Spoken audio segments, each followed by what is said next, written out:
창세기 26장 1절에서 11절 말씀.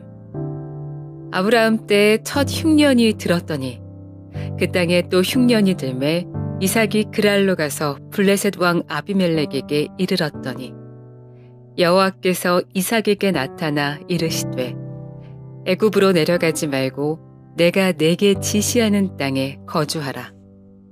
이 땅에 거류하면 내가 너와 함께 있어 내게 복을 주고 내가 이 모든 땅을 너와 내 자손에게 주리라. 내가 내 아버지 아브라함에게 맹세한 것을 이루어 내 자손을 하늘의 별과 같이 번성하게 하며 이 모든 땅을 내 자손에게 주리니 내 자손으로 말미암아 천하 만민이 복을 받으리라. 이는 아브라함이 내 말을 순종하고 내 명령과 내 계명과 내 율례와 내 법도를 지켰음이라 하시니라. 이삭이 그랄에 거주하였더니 그곳 사람들이 그의 아내에 대하여 물으매 그가 말하기를 그는 내 누이라 하였으니 리브가는 보기에 아리따움으로 그곳 백성이 리브가로 말미암아 자기를 죽일까 하여 그는 내 아내라 하기를 두려워함이었더라. 이삭이 거기 오래 거주하였더니 이삭이 그 아내 리브가를 껴안은 것을 블레셋 왕 아비멜렉이 창으로 내다본지라. 이에 아비멜렉이 이삭을 불러 이르되 그가 분명히 내 아내거늘 어찌 내 누이라 하였느냐. 이삭이 그에게 대답하되 내 생각에 그로 말미암아 내가 죽게 될까 두려워하였음이로라. 아비멜렉이 이르되 내가 어찌 우리에게 이렇게 행하였느냐. 백성 중 하나가 내 아내와 동침할 뻔하였도다. 내가 죄를 우리에게 입혔으리라.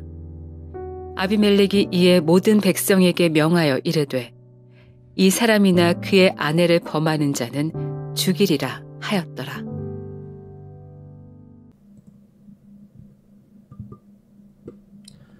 샬롬. 오늘도 하나님의 말씀으로 하루를 시작하신 여러분들에게 하나님의 은혜와 평강이 충만하게 넘치시기를 간절히 축복합니다. 2025년 3월 11일 화요일 우리 창세기 26장 1절에서 11절 말씀을 가지고 연약함을 덮으시는 자비라는 제목으로 함께 말씀 나누도록 하겠습니다.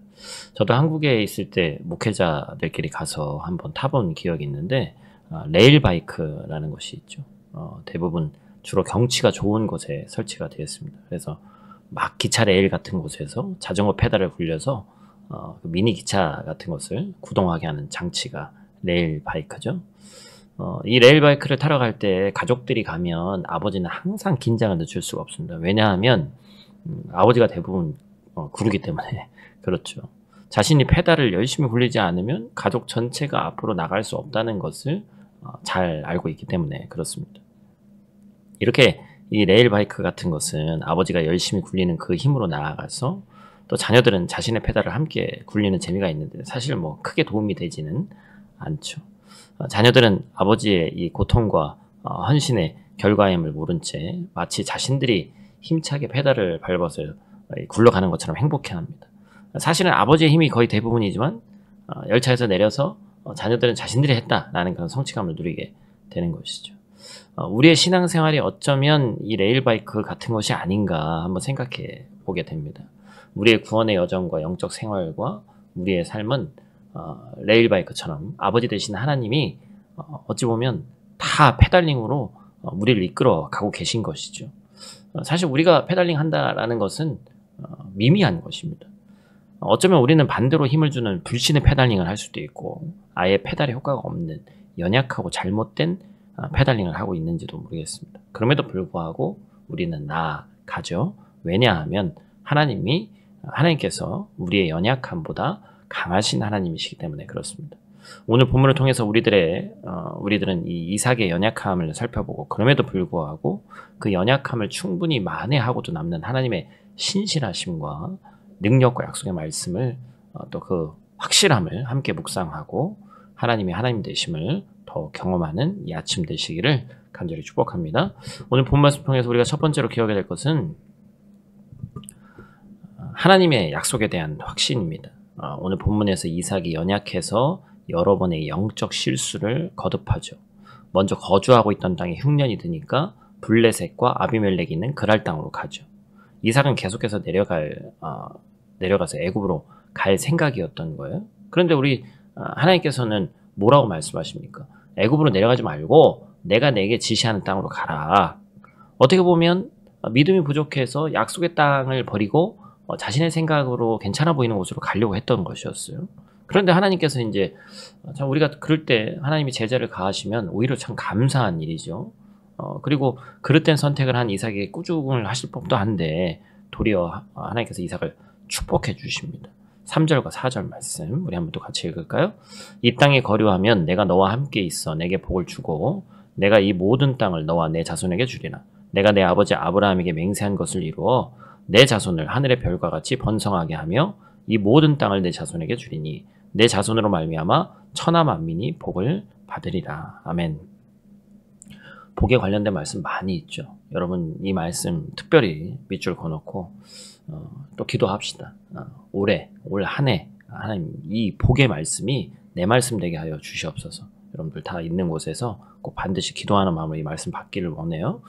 하나님께서 분명히 이삭이 잘못했음에도 불구하고 꾸짖지 않으시고 오히려 아버지 아브라함과 한 약속을 갱신해 주시고 재확인해 주시면서 복을 주시겠다 말씀하고 계십니다. 하나님께서 약속을 저버리고 멀리 떠나는 이 이삭에게 축복의 약속을 재확인시켜 주심으로써 이삭을 올바른 길로 인도해 주신 것이죠. 흔들리는데 다시 언약을 확인시켜 주신 거예요. 사랑하는 성도 여러분, 우리의 아버지이신 하나님께서 우리를 이렇게 인도하신 것입니다. 우리가 연약해서 갈 길을 잃었을 때 우리를 꾸중내거나 혼내시는 하나님이 아니라 우리를 먼저 찾아오셔서 아버지 하나님의 그 사랑의 마음으로 자비의 마음으로 우리에게 말씀해 주시는 것이죠. 내가 너에게 약속한 말씀을 잊지 말아라.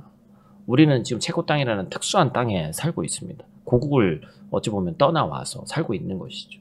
체코 땅에 처음 왔을 때의 그 초반에 하나님께 받았던 그 말씀이 있을 겁니다. 각자에게. 확실한 말씀이 아니더라도 어떤 감동도 있을 것이고 그러면 그 언약의 말씀이 오늘 우리에게 적용되고 있는 거예요. 내가 그 약속대로 이룰 것이다. 두려워하지 말아라. 내가 너와 함께하고 너를 축복해 주실 것이다. 우리의 연약함은 하나님의 약속의 말씀으로 메워지는 줄로 믿습니다. 우리의 연약함이 하나님의 넓으신 마음 속에 기다림으로 메워지는 거예요. 우리의 인생이 복된 인생인 이유는 우리 자신에게 있는 것이 아니라 우리를 기다려주시고 우리의 실수를 또한 메꿔주시는 그 하나님의 크신 은혜와 사랑이 있다는 것을 잊지 않는 오늘 하루 되시기를 간절히 축복합니다. 두 번째로 기억할 것은 결국에 이 연약함을 완전히 덮으시는 것이죠. 이 이삭은 이 아브라함하고 똑같은 잘못을 합니다. 애굽에서 자신의 아내 이 아브라함이 사라를 누이라고 속이고 목숨을 위해서 파라오에게 구걸하는 듯한 그런 모습이 있었죠.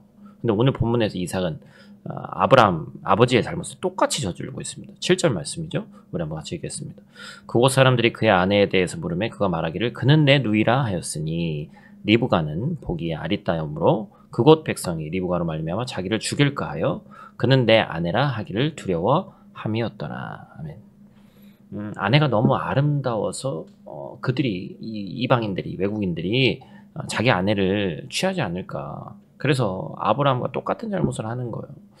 여러분 이 가문 자체가 소망이 없습니다. 그죠?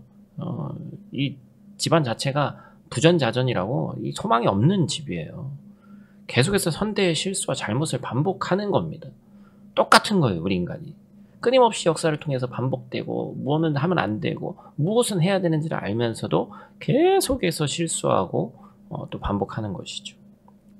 연약함은 여러분 반복된다는 겁니다.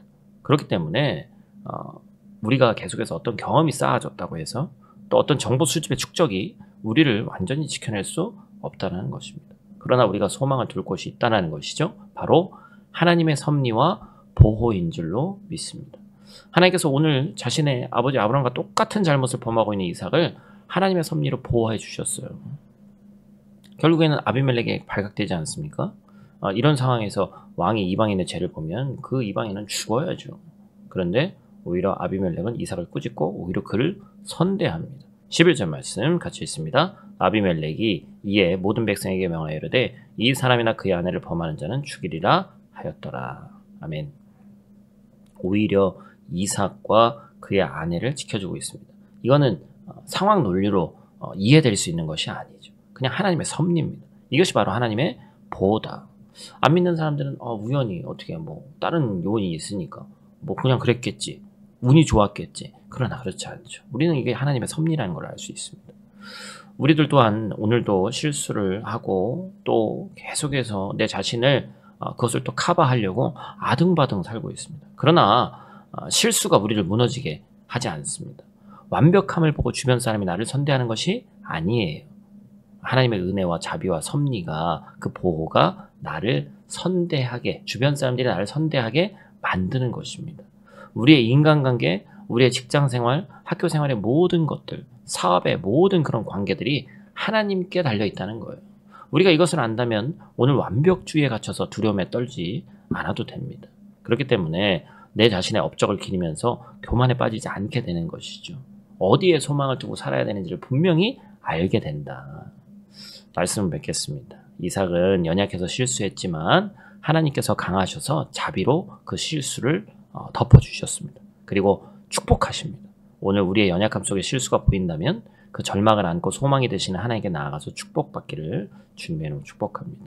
하나님께서는 우리의 연약함이 아무런 문제가 되지 않을 만큼 강한 분이시다라는 것이죠. 오늘도 선포된 하나님의 말씀이 우리 삶을 강하게 붙들고 또한 선포된 그 말씀 우리 신비에 새겨져서 오늘 하루 승리하는 하루 되시기를 간절히 축복합니다. 우리 다 있는 자리에서 기도하고 마치도록 하겠습니다. 사랑과 은혜가 충만하신 아버지 하나님, 우리에게 새로운 하루 허락하심에 감사를 드립니다.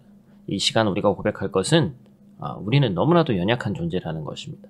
이삭이 믿음이 부족해서 두려워했고 잘못된 선택을 하면서 실수를 반복했던 것처럼 우리 또한 믿음이 연약해서 하나님을 온전히 신뢰하지 못하고 넘어질 때가 수도 없이 많음을 이 시간 고백합니다. 하나님, 그럴 때마다 자비의 하나님께서 먼저 우리를 찾아와 주시고 우리의 손을 붙드시고 내가 너와 함께 하면서 너를 복주겠다 약속해 주시니 감사를 드립니다. 오늘도 이 말씀 붙잡고 나아가게 하여 주시옵소서. 종종 동일한 실수를 반복하면서 연약함 가운데 넘어지는 우리를 삶의 모든 순간 가운데 기도할 수 있도록 도와주시고 또 주님께서 다스려 주시고 인도하여 주시옵소서. 오늘 하루도 우리의 삶을 주님께 맡깁니다. 우리의 연약함을 뛰어넘어서 역사하시는 주님을 신뢰하고 살아가게 하시고 우리의 모든 것이 하나님께 달려있음을 인정하며 교만하지 않고 주님의 은혜만을 의지하는 하루 될 수 있도록 하나님 도와주시옵소서. 사순절 기간을 겪고 있습니다. 하나님, 이 기간 동안 더욱더 경건한 마음으로 나갈 수 있도록 도와주시고 특별히 오늘은 우리 남장년 또 1대1 제자 훈련이 시작되는데 하나님 성령께서 우리를 붙들어 주셔서 피곤치 않게 하시고 전하는 자나 듣는 자 모두가 은혜되는 시간 되게 하여 주시옵소서. 예수님 귀하신 이름으로 기도드립니다. 아멘.